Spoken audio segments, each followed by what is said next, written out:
Hey everybody, I picked a new book out for you today. It's called Small World, and the words are by Ishta Marcurio, and the pictures are by Jen Chorus. This part of the book is called the front cover. Right here we have the spine, and this is the back cover, right? And I see the shape here repeated around and around the back cover. You know that shape?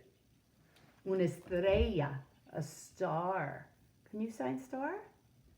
Very good. All right, let's begin. Oh, otra estrella, another star. Small world. When Nanda was born, the whole of the world was wrapped in the circle of her mother's arms. Safe, warm, and small. But as she grew, the world grew too, right? You're growing, you're getting bigger. Nanda's going to grow in this story, I think, and get bigger. Let's see what happens. It became the circle of her loving family.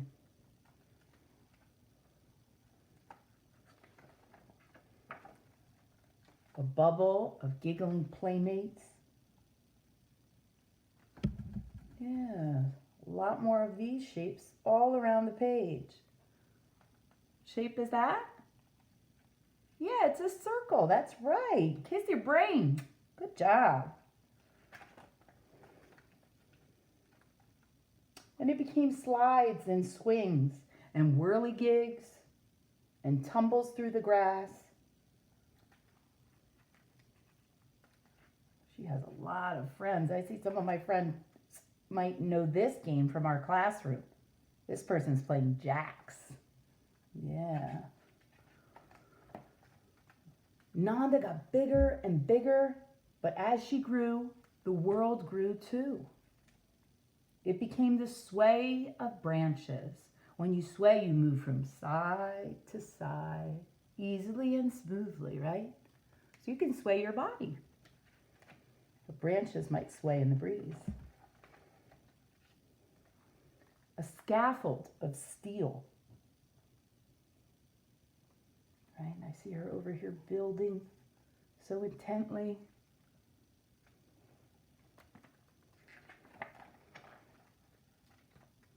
And cables and cogs and odds and sods and coasting through the night. Oh, that looks like fun.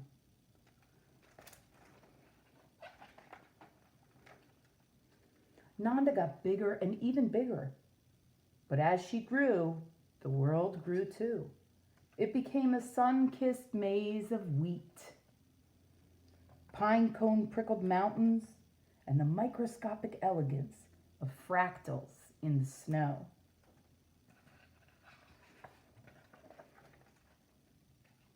It soared through a symphony of glass and stone. There's Nanda getting bigger and bigger. She's got her books just like we have our books, right?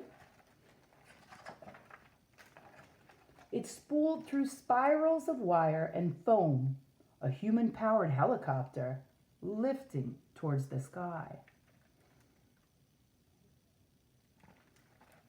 Looks like she's creating something.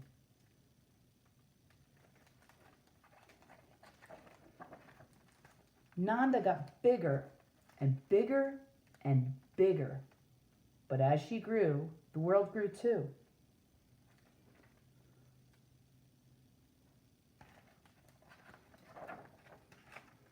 It became the roar of twin engines, a glittering ocean far below, and the curve of the planet beneath her. Right? When something curves, it goes around. Right? A circle has a curved line all around it. I see some curves here in the trees. Right? On a day when Nanda was bigger than she had ever been before, her feet touched foreign soil.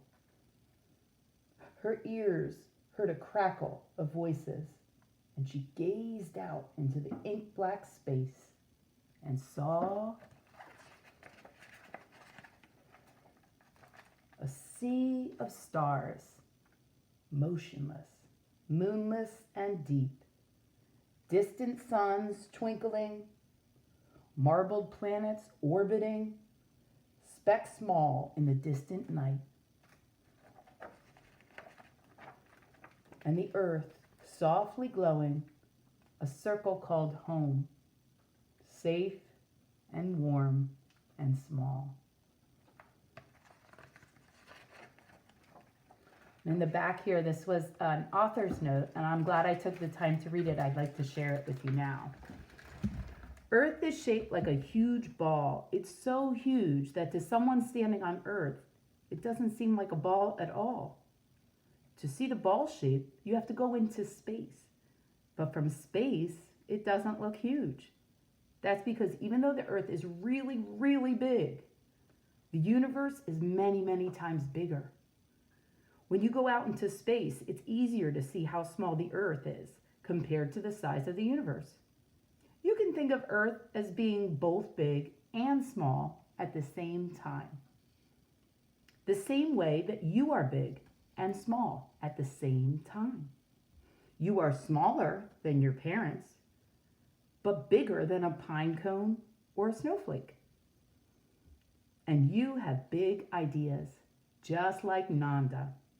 If you stick with your ideas as you grow older, you will see more of our world, maybe even more of the universe. Nanda travels to many places in this book. If you were Nanda, where would you go? What places have you visited already? Picture the world. What does the world look like to you? What do you want the world to look like? So I really love that author's note. I thought it was a really great way to think about the world right now. And I'm thinking of all of my little friends and your big minds and your big hearts. And I'd love to hear your thoughts on what you want the world to look like, because you're in charge of that. You get to form your world. And I'd love to know what you would like to see your world look like, and share your ideas. Send them out. Talk to your mommies or daddies or grandmoms or whoever you're home with now. Maybe a brother or a sister, a cousin, or just take some time to yourself and think about that. But I hope you enjoyed our story today called Small World. And I hope you take a little bit of Nanda's story. Nanda means joy. So I hope you take a little bit of that joy and you share it with somebody in our world today. Thanks so much. I'll see you next time. Bye.